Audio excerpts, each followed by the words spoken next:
Okay, so this is the second part to the document processing videos. So while analyzing your data, I want you to be able to do these three things, organize it, graph it, and also be actively using the functions provided to you by Google Sheets. Just as a side note, everything that you see here is also applicable to Microsoft Excel if that's the route you'd like to go. Okay, so moving on to Sheets, I have some sample data here for you. I have a column that says name, one for sleep, GPA, money, breakfast, and like at MUIDS.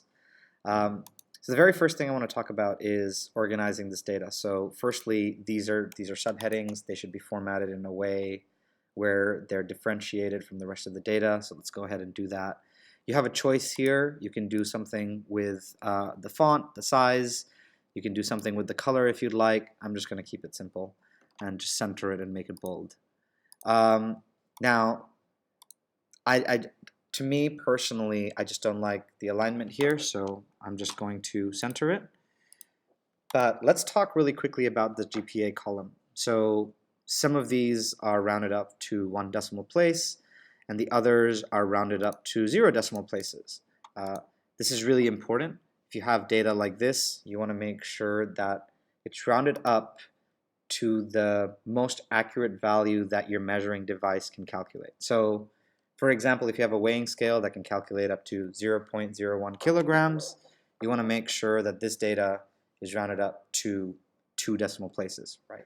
It tells the person looking at your data that you had this much accuracy in your measurement device. It's going to become very important in math and in science, so it's just good practice.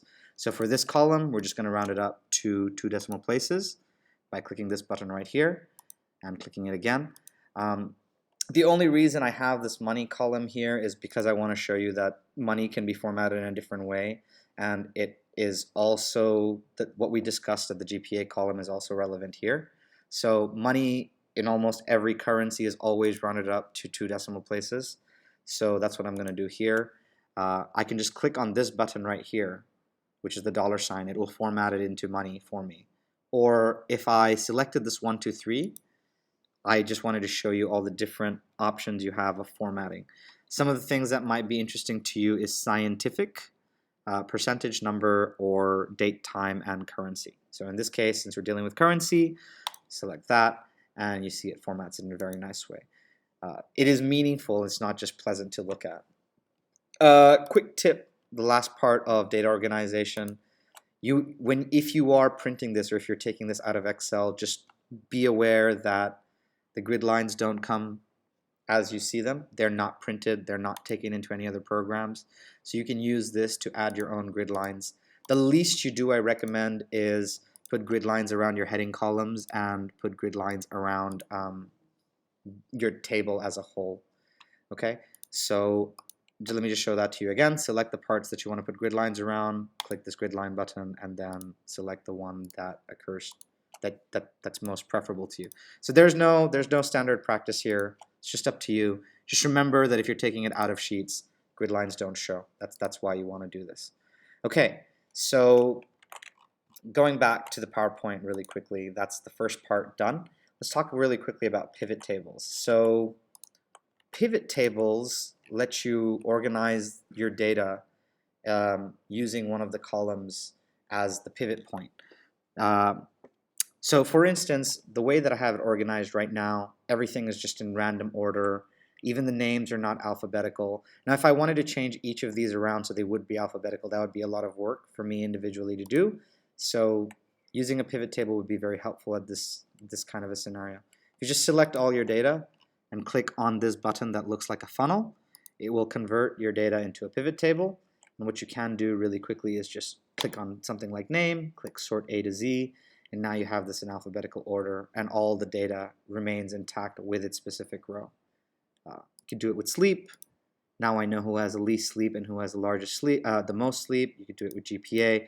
You could organize this however you want, however you feel is most presentable. Okay, but it's just a tool that helps you look at your data more efficiently and effectively. Okay, I'm going to skip the graphing section for just 1 second and come back to it. I want to quickly go over the functions that exist for you inside Google Sheets and how you'd use them. So if you look at my notes here, it says use the equals symbol, and this tells Google Sheets that you're about to do some calculations. So if I do equals, I can add numbers like, okay, like that. I can subtract, doing similar things. I can just equals and minus 12. I can multiply, divide, or this is the symbol for multiplication. It's a star sign. The symbol for division is the hash, and the one that you might not be familiar with is the power, which is the little hat Shift 8 button. So just to show you how that would work, let me just do a few quick ones. There's 91 divided by 3.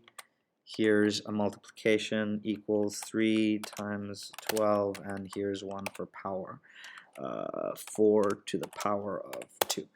Okay, so as soon as you start typing equals something, it starts telling Sheets that you wanted to do some calculations, and it will do that for you. Before I move on, just because I'm showing you all these, I'm not showing you square root. Square root isn't a part of your test, but if you'd like to know how it's done, you just type in equals.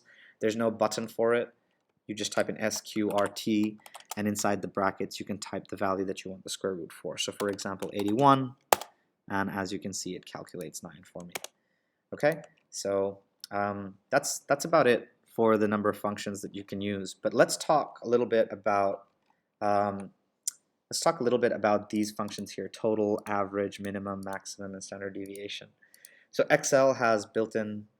Google Sheets has built-in functions to calculate all of these for you. Let's just take a look at them really quickly. So if I wanted to find the total of the hours that these individuals have slept, I could go equals and then add each of the numbers up, like 6 plus 3 plus 8 plus 6. I could go that route, which is incredibly inconvenient. I could also click on the individual cells and press plus and plus and that, which is also incredibly inconvenient. Or I could use the sum function. And the way you use the sum function is type in the sum, type in the starting cell. In this case, the starting cell is B2, and write a colon and type in the ending cell. In this case, the ending cell is B7. And close bracket, press enter, and it calculates the sum for you. You can do the same thing with average. So AVE, you can see there's my average. I'm just going to type it in instead of clicking on it. And B2 colon B7. And I can do the same thing with the minimum. It's just MIN, comma, B7. Do the same with the maximum, max, B2 colon B7. And I'm just going to do the same with the standard deviation. So STD, EV, B2 colon B7. Just so you're aware, these numbers are not case sensitive. So I've been typing in capital B. I could have just as easily typed in lowercase b here. Yeah, and there's a lot of calculations done for you. So there is a note that I'd like to point out here. It says use reference values whenever possible. And what I mean by reference values is if you are doing calculations on cells, don't type in the number in the cell. Type in the row and the column of the cell instead. So for instance, if I wanted to add up the sleep of Bob and Joe, instead of writing equals 6 plus 3, okay, I'm saying that's a terrible way to do it. What you should be doing is writing equals B2 plus B3. And the reason you want to do that is because when you update this main source, if I, for example, let me just label these really quickly. So this is an absolute value, and this is a reference value. So if I update this Bob's sleeping pattern, so if I went from 6 hours to 5 hours now, the reference value will automatically update and it'll recalculate, whereas the absolute value won't. So whenever you can, you want to make sure that you use the reference values of the cells. As you can see, just because I've updated Bob's sleeping hours, all the calculations made here have been updated as well. So one of the last things I want to show you about the built-in functions in Excel is if you want these functions to apply to all these columns, you can just select the data, hover your mouse to the bottom right-hand corner of the data, and you can see your mouse change. This is called a fill handle. If you click and drag the fill handle across these columns, okay, you can see that it just applies the formulas you've used on the sleep column to the GPA column and the money column.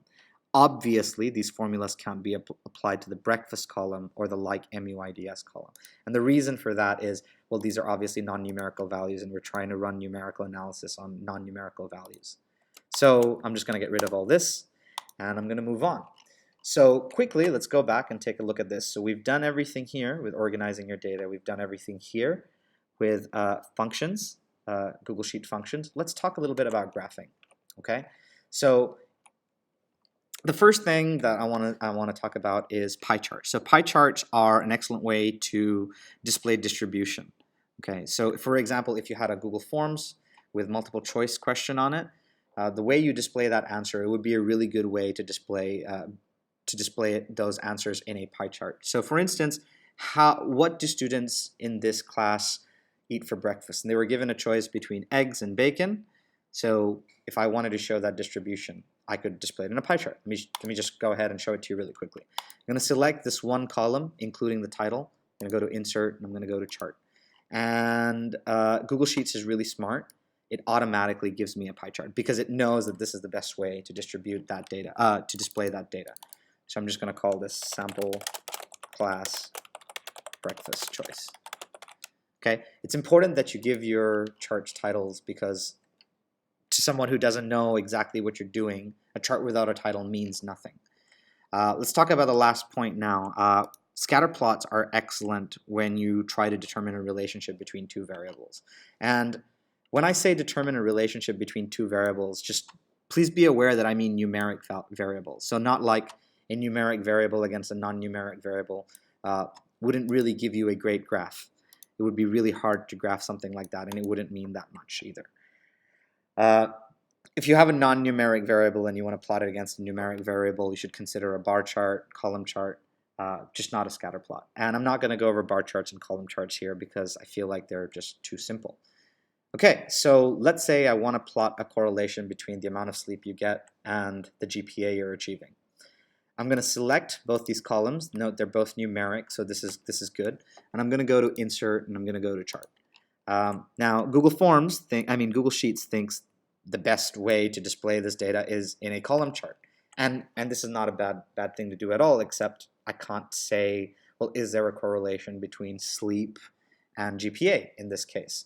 So what I'm going to do is I'm going to double click on this chart, and I'm going to change in the chart analyzer, I'm going to change the chart type from a column chart to a scatter graph. And using this, you can say, okay, well, there is some correlation here, but you're still not absolutely certain.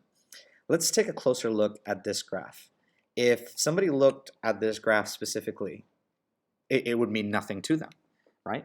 And one of the reasons it means nothing to them is because the chart has no titles on it. It has no axis labels on it. It doesn't have a trend line on it. I don't know what I'm looking at. I'm just looking at squiggly lines. I'm looking at dots on squiggly lines and some numbers. So what you want to do is, again, you want to double click on the chart so it opens up this. It's the chart editor. And what you want to do is the very first thing is go ahead and add the chart and axis titles. So you want to give this chart a title, make sure it's meaningful. In this case, it's something like sleep against GPA. Okay, but obviously that's not enough. I also want to give it a horizontal axis title. And in this case, the horizontal axis is the sleep. So that's in hours. So you want to be as specific as you can be.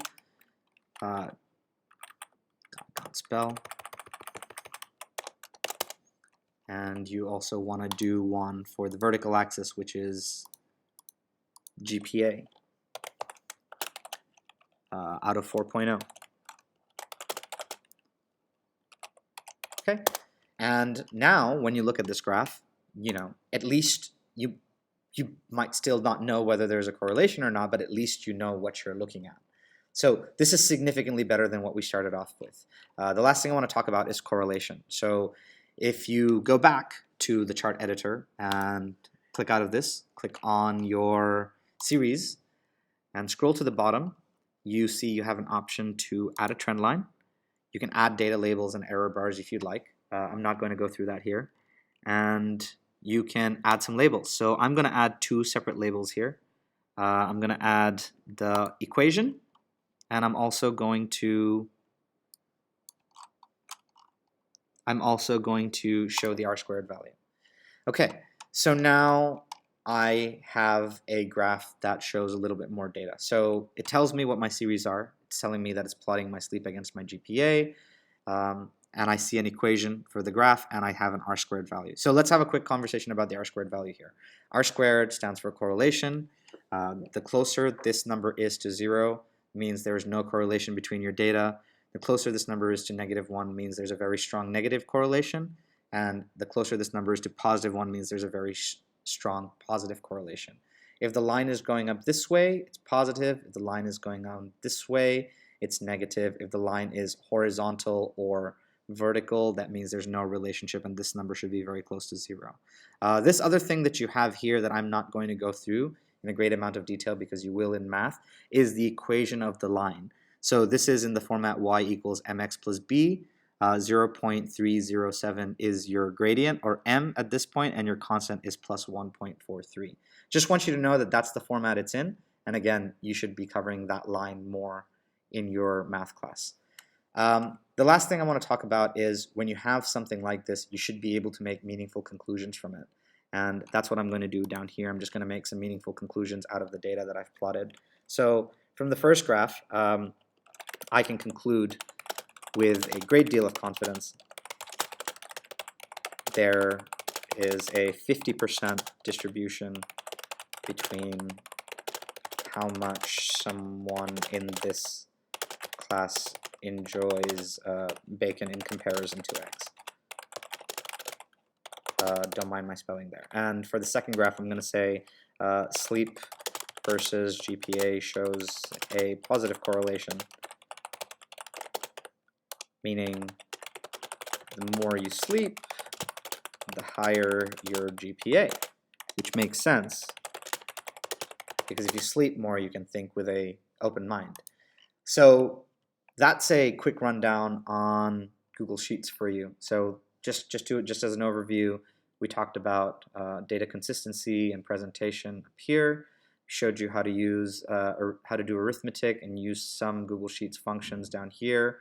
And I want to make sure that you understand why we use a pie chart and how to plot a pie chart, and why we'd use a scatter plot and how to plot a scatter plot. And also, this is equally important, is just to make meaningful conclusions from your data. Okay, thank you very much.